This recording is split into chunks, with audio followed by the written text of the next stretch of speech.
আউযু বিল্লাহি মিনাশ শাইতানির রাজিম বিসমিল্লাহির রহমানির রহিম আসসালামু আলাইকুম ওয়া রাহমাতুল্লাহি ওয়া বারাকাতুহু। সুপ্রিয় শিক্ষার্থীরা, আশা করি সবাই ভালো আছেন, সুস্থ আছেন, যে যেখানে আছেন পড়ালেখায় মনোনিবেশ করতেছেন। তো আজকে আমাদের তথ্য যোগাযোগ প্রযুক্তি বইয়ের আমরা দ্বিতীয় অধ্যায় নিয়ে আলোচনা করব ইনশাআল্লাহ। তো চলো শুরু করা যাক। আমাদের আজকে আলোচনার বিষয় হচ্ছে এইচএসসি আইসিটি বইয়ের দ্বিতীয় অধ্যায়। তো প্রথমে সবাইকে শুভেচ্ছা আজকের এই ক্লাসে। তো আমি মোহাম্মদ দেলোয়ার হোসাইন, প্রভাষক আইসিটি, মেহনাজ হোসেন আদর্শ কলেজ।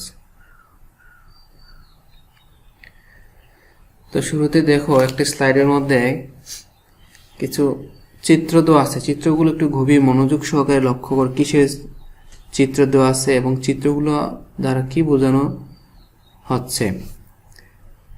যে চিত্রের মধ্যে অনেকগুলো চিঠি এনভেলপ সহকারে, এখানে চিঠিগুলো দেখা যাচ্ছে যে পাখি বহন করে নিয়ে যাচ্ছে এক প্রান্ত থেকে অপর প্রান্তে। তো এটা দ্বারা আমরা কি বুঝি, ভালো করে চিন্তা করে দেখি। আমরা কিছুদিন আগেও এসব পাখি দ্বারা চিঠিকে এক স্থান থেকে অন্য স্থানে আমরা প্রেরণ করতাম। আগেকার মানুষেরা তাদের প্রয়োজনীয় যোগাযোগ স্থাপন করার জন্য তো তারা কিছু পাখি পুষতেন, যে পাখিগুলা পায়ে এরকম সুতি দিয়ে চিঠি লিখে বেঁধে দিয়ে তারা চিঠিকে পাঠাতেন। এটা বেশি দূরের কথা না, অল্প কিছুদিন আগের কথা, কিন্তু আজ এগুলো বিলুপ্ত। তো এই স্লাইডে এগুলা বোঝানো হচ্ছে যে আগেকার দিনের মানুষ যে পাখির মাধ্যমে তাদের প্রয়োজনীয় যোগাযোগ স্থাপনের জন্য এই পদ্ধতি ব্যবহার করতেন।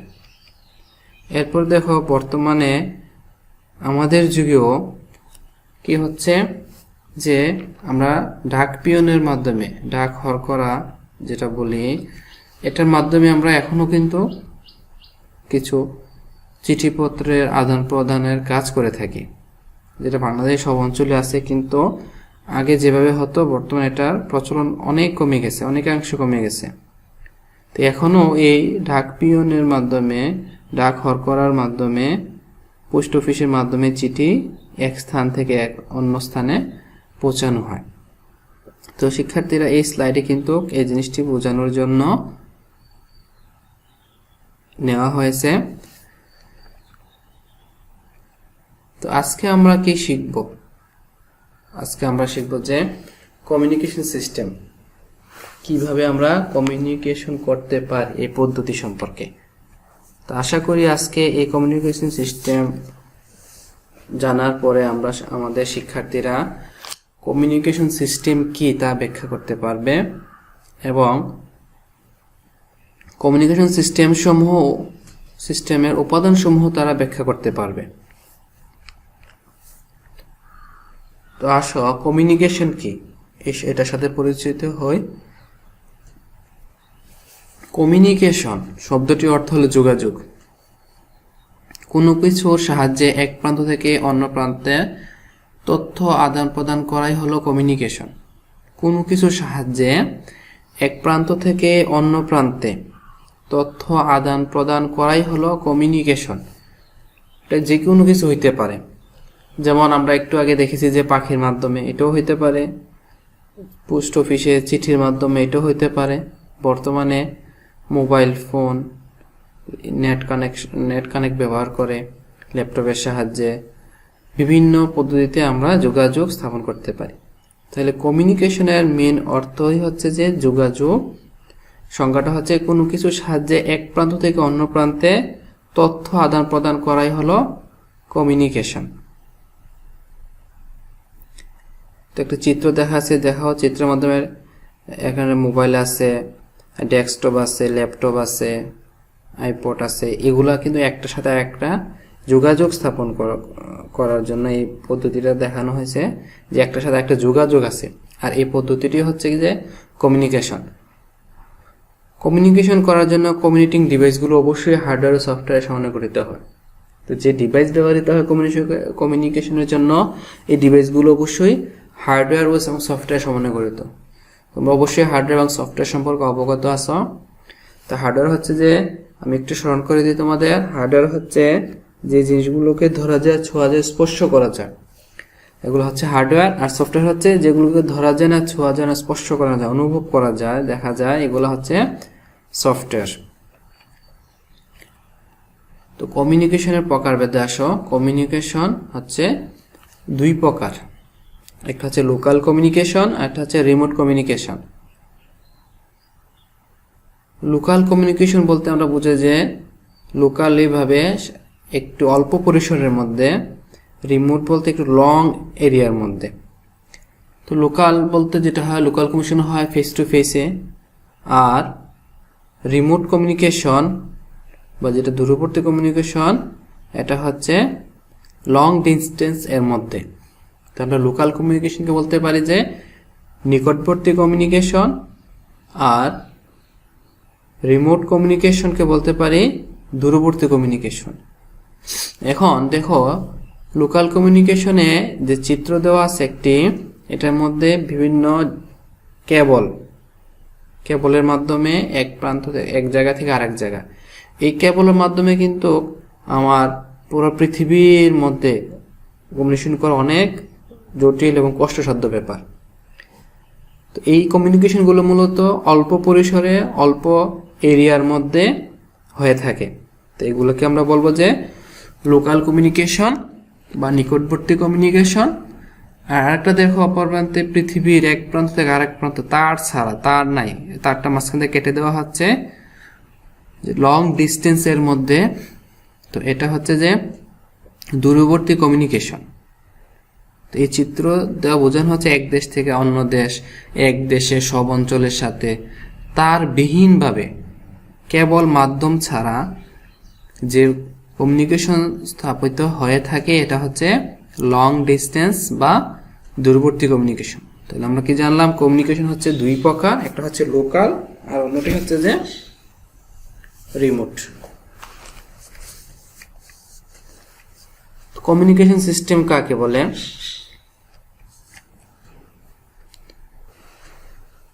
এক স্থানের কোনো ডিভাইস থেকে অন্যত্র নির্ভরযোগ্যভাবে তথ্য আদান প্রদান করার পদ্ধতি বা ব্যবস্থাকে ডেটা কমিউনিকেশন সিস্টেম বলে।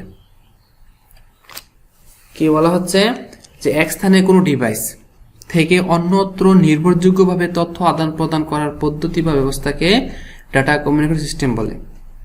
তো এক স্থানে একটি ডিভাইস থেকে অন্য স্থানে একটি ডিভাইসের মধ্যে নির্ভরযোগ্যভাবে তথ্য আদান প্রদান করার পদ্ধতি হচ্ছে যে কমিউনিকেশন সিস্টেম। প্রধানত দুইটি বস্তুর ভিত্তি করে কমিউনিকেশন সিস্টেম কার্যকারিতা নির্ভর করে। এক, ডেটা প্রাপ্তি, সিস্টেমকে অবশ্যই ঠিক প্রান্তে ডেটা পাঠাতে হবে। দুই, সঠিক ও সূক্ষ্ম, সিস্টেমকে অবশ্যই সঠিক ও সূক্ষ্মভাবে ডেটা পাঠাতে হবে। তিন, সময় নির্ধারণ, সিস্টেমকে অবশ্যই নির্ধারিত সময়ে পাঠাতে হবে। তো কমিউনিকেশনের এই তিনটি বৈশিষ্ট্যের উপর ভিত্তি করে এই সিস্টেমটি পরিচালিত হয়। এক নম্বর হচ্ছে ডেটা প্রাপ্তি, সঠিক ও সূক্ষ্ম, আর তিন হচ্ছে সময় নির্ধারণ। নিচে দুটি চিত্র দেওয়া আছে, দেখো দুটি চিত্রের মধ্যে দুইজন লোক যদি ধরে নেই, কৃষক এবং তার স্ত্রী যদি ধরে নেই, তো দেখো কৃষক অন্য একটি জমিতে আছে এবং পাশে একটা মহিলা বা তার স্ত্রী যদি বলি অন্য একটি জমিতে আছে। তো তাকে ফোন দিয়ে বলতেছে যে তুমি কি ভালো আছো? সে বলছে ভালো আছে। দুইজন দুটি স্থানে দূরবর্তী জায়গায় অবস্থান করে একটি ডিভাইসের মাধ্যমে তাদের কথাগুলো, তাদের যোগাযোগ তারা অল্প সময়ের মধ্যে, সঠিক সময়ের মধ্যে করতে পারতেছে।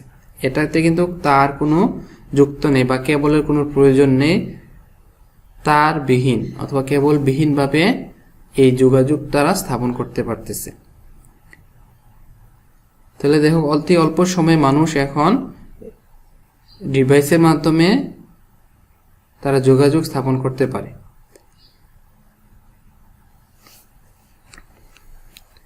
অর্থাৎ ডাটা কমিউনিকেশন কি এই সম্পর্কে আমরা দেখি। ডাটা কমিউনিকেশন এক স্থান থেকে অন্যত্র নির্ভরযোগ্যভাবে ডেটা আদান প্রদান করাকে ডাটা কমিউনিকেশন বলে। এক স্থান থেকে অন্যত্র, এক জায়গা থেকে অন্য জায়গায় নির্ভরযোগ্যভাবে ডাটা আদান প্রদান করাই হচ্ছে ডাটা কমিউনিকেশন। কোনো ডেটা এক প্রান্ত থেকে অন্য প্রান্তে কিংবা এক কম্পিউটার থেকে অন্য কম্পিউটারে কিংবা এক ডিভাইস থেকে অন্য ডিভাইসে অথবা একজনের ডাটা অন্য সবার নিকটে স্থানান্তরের প্রক্রিয়া হলো ডাটা কমিউনিকেশন। যদি আমি ডাটা কমিউনিকেশন সংজ্ঞাটাকে একটু বড় করে বলতে চাই তাহলে আমরা এটা বলবো যে কোনো ডেটা এক প্রান্ত থেকে অন্য প্রান্তে কিংবা এক কম্পিউটার থেকে অন্য কম্পিউটারে কিংবা এক ডিভাইস থেকে অন্য ডিভাইসে অথবা একজনের ডাটা অন্য সবার নিকটে স্থানান্তরের প্রক্রিয়াই হলো ডাটা কমিউনিকেশন। এটা বড় করে বলতে চাই। তাহলে কি পাইলাম আমরা এখানে যে এক প্রান্ত থেকে অন্য প্রান্তে অথবা এক কম্পিউটার থেকে অন্য কম্পিউটারে অথবা আমাদের সমস্ত কিছু ডিভাইস বলে থাকি আমরা এক ডিভাইস থেকে অন্য ডিভাইসে স্থানান্তরের প্রক্রিয়াই হলো ডাটা কমিউনিকেশন। যেখানে দুটি ল্যাপটপের চিত্র দেওয়া আছে, একজন থেকে আরেকজনের কাছে তথ্য যাইতেছে, এই পদ্ধতি হচ্ছে যে ডাটা কমিউনিকেশন এক ডিভাইস থেকে অন্য ডিভাইসে। সহ ডাটা কমিউনিকেশনের যন্ত্র, ডাটা কমিউনিকেশন করতে আমাদের কি কি ডিভাইস বা যন্ত্রগুলো প্রয়োজন হয় এগুলো চিত্রেতে এই স্লাইডের মধ্যে যা দেওয়া আছে। এছাড়াও অনেক ধরনের ডিভাইস ডাটা কমিউনিকেশন এর জন্য ব্যবহৃত হয়ে থাকে। তো যেগুলো দেওয়া আছে দেখো, cellphone booster, connection cable, power supply, inside antenna, outside antenna, mobile base station, cellphone, smartphone, notebook. এছাড়াও আরো অনেক ধরনের ডিভাইস বা যন্ত্র ডাটা কমিউনিকেশন যন্ত্র হিসাবে ব্যবহৃত হয়ে থাকে। ডাটা কমিউনিকেশনের গুরুত্ব বা প্রয়োজন। তো এছাড়াও আরো অনেক গুরুত্ব প্রয়োজন আছে, আমরা কয়েকটি জেনে নেই। দ্রুত গতিতে বিশ্বের যে কোনো স্থানে তথ্য আদান প্রদান করা যায়। সম্পূর্ণ বিশ্বস্ততার সাথে বা গোপনীয়তায় তথ্য আদান প্রদান করা যায়। সবচেয়ে কম খরচে তথ্য আদান প্রদান করা যায়। তাৎক্ষণিক বা অনলাইন পদ্ধতিতে তথ্য আদান প্রদান করা যায়। শ্রমের অপচয় রোধ করে তথ্য আদান প্রদান করা যায়। আমি আবার রিপিট করি, 1 নম্বর হচ্ছে দ্রুত গতিতে আমরা বিশ্বের যে কোনো স্থানে তথ্য আদান প্রদান করতে পারি। 2, বিশ্বস্ততার সহিত এবং গোপনীয়ভাবে আমরা তথ্যগুলোকে আদান প্রদান করতে পারি। সবচেয়ে কম খরচে আমরা তথ্য আদান প্রদান করতে পারি।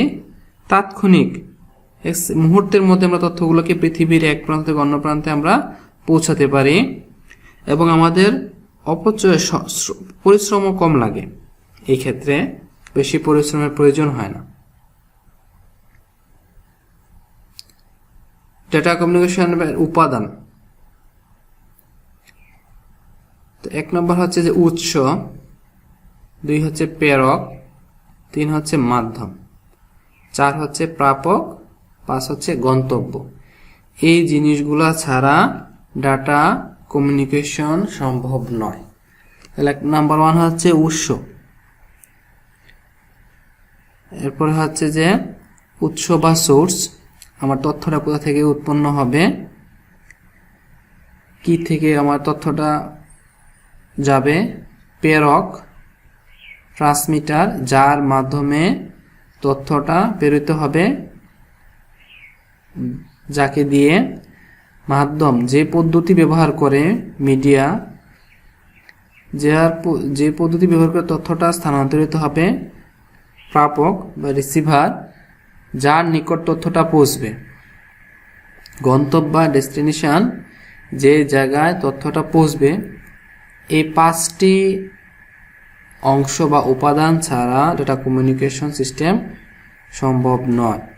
এই 5টি উপাদান হচ্ছে গুরুত্বপূর্ণ ডাটা কমিউনিকেশন এর জন্য। তো আমি এটাকে এইভাবে যদি দেখাই, source, transmitter, transmission system, receiver, আর হচ্ছে যে ডেস্টিনেশন, এগুলো হচ্ছে যে ডাটা কমিউনিকেশনের অংশ বা উপাদান।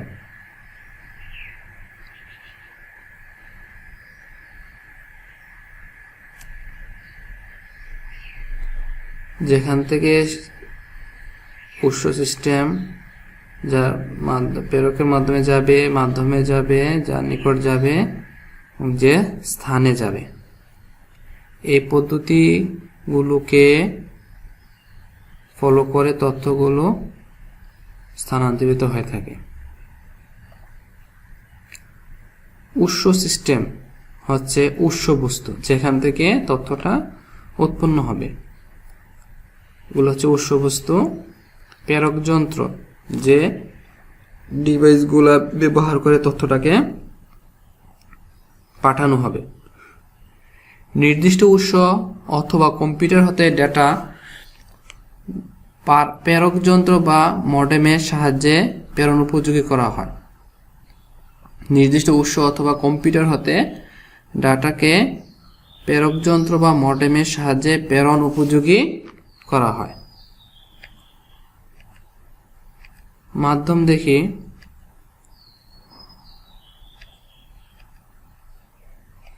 অনেক কিছু হইতে পারে মাধ্যম হিসাবে। পাবলিক নেটওয়ার্ক, টেলিফোন নেটওয়ার্ক হইতে পারে, অপটিক্যাল ফাইবার কেবল, সুইচ হতে পারে। তো উৎস সিস্টেম হতে ডাটা বহন করে নির্দিষ্ট মাধ্যম, telephone line, fibre optic line, satellite, router, switch ইত্যাদি দিয়ে গন্তব্য সিস্টেমে নেওয়া হয়। ডাটাকে এই সব মাধ্যম ব্যবহার করে তার গন্তব্য যেখানে ওইখানে এগুলোকে নেওয়া হয়। গন্তব্য সিস্টেম হচ্ছে প্রাপক যন্ত্র, মডেম, সুইচ। গন্তব্য বস্তু হচ্ছে আবার ওই ডিভাইসগুলো। গন্তব্য সিস্টেম হলো মাধ্যম হতে প্রাপ্ত ডেটা প্রাপক যন্ত্রের সাহায্যে নির্দিষ্ট গন্তব্য স্থানে বা কম্পিউটারে প্রেরণ করা হয়। তাহলে গন্তব্য সিস্টেম কি?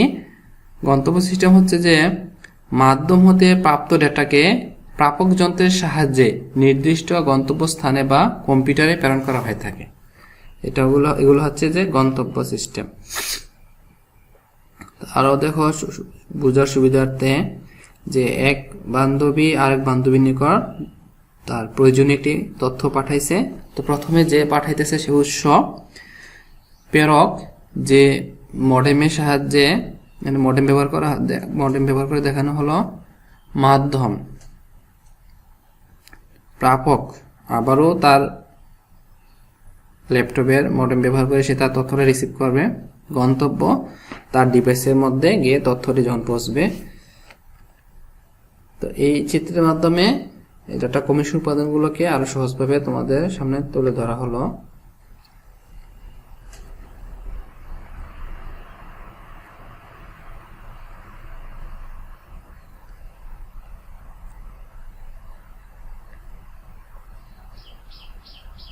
সেগুলি তথ্য পাঠাইছে একটার পর একটা থেকে আরেকটাতে, এই গন্তব্যস্থানে গিয়ে তথ্যটা পৌঁছলো। তো আজকে যা শিখলাম এর থেকে আমরা কিছু বাড়ির কাজ করব। তো আমরা এখান থেকে কি শিখলাম, এই পর্যন্ত কি জানলাম। তো আমরা অবশ্যই কমিউনিকেশন কি এটা আমরা ভালো করে সংজ্ঞাটা বুঝছি। এরপরে আমরা পড়ছি যে ডাটা কমিউনিকেশন কি, এরপরে কমিউনিকেশন সিস্টেমের উপাদান কতটি। আমরা এই জিনিসগুলো খাতায় লিখবো, শিখে ভালো করে, এটা থাকবে কাজ। এরপরে থাকবে আরো বাড়ির কাজ হিসাবে কমিউনিকেশন সিস্টেমে প্রেরক অংশ ব্যাখ্যা করো। শুধু প্রেরক অংশটার ব্যাখ্যা দিবে।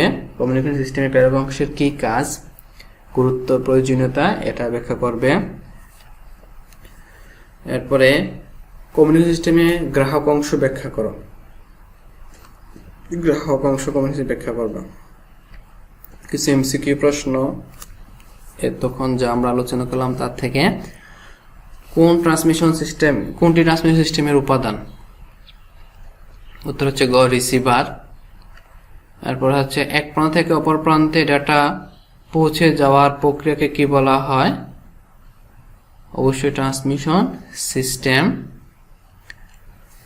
কয়টি অংশের সমন্বয়ে কমিউনিকেশন এবং কম্পিউটার নেটওয়ার্কের কার্যাবলী গঠিত হয়? 5টি অংশের সমন্বয়ে। 4, উৎস ও প্রেরকের একত্রিত অংশকে কি বলা হয়? উৎস ও প্রেরকের একত্রিত অংশকে বলা হয় উৎস সিস্টেম। 5, সাধারণ কমিউনিকেশন কয় ভাগে ভাগ করা যায়? সাধারণত কমিউনিকেশনকে ভাগ করা যায় 2 ভাগে। 6, উৎসের উদাহরণ কোনটি? তো উৎসের উদাহরণ হচ্ছে কম্পিউটার, যেখান থেকে তথ্যটা উৎপন্ন হবে। 7, কমিউনিকেশন বলতে বোঝায় তথ্য ক্ষমতা। নিচের কোনটি সঠিক? অবশ্যই 1, তো প্রেরণ ও গ্রহণের। কমিউনিকেশন বলতে বোঝায় তথ্য ক্ষমতা প্রেরণ ও গ্রহণের। তো বাড়ির কাজ আরেকটা থাকবে ব্রড প্রশ্ন হিসাবে, ডাটা কমিউনিকেশন সিস্টেম কিভাবে কাজ করে ব্যাখ্যা করো। ডাটা কমিউনিকেশন সিস্টেমটা টোটালটা কিভাবে কাজ করে তার ব্যাখ্যা ভালো করে তোমরা শিখে খাতার মধ্যে লিখবে। পরীক্ষার মধ্যে এটা অনেক সময় আসে। তো ঠিক আছে, আজ এই পর্যন্ত। ভালো থাকো, সুস্থ থাকো, পড়ালেখা মনোযোগ সহকারে করবে। কোনো সমস্যা হলে কমেন্টসে আমাকে জানাবে। আল্লাহ হাফেজ। আসসালামু আলাইকুম ওয়া রাহমাতুল্লাহি ওয়া বারাকাতুহু। সবাইকে ধন্যবাদ আজকের আমার এই ক্লাস।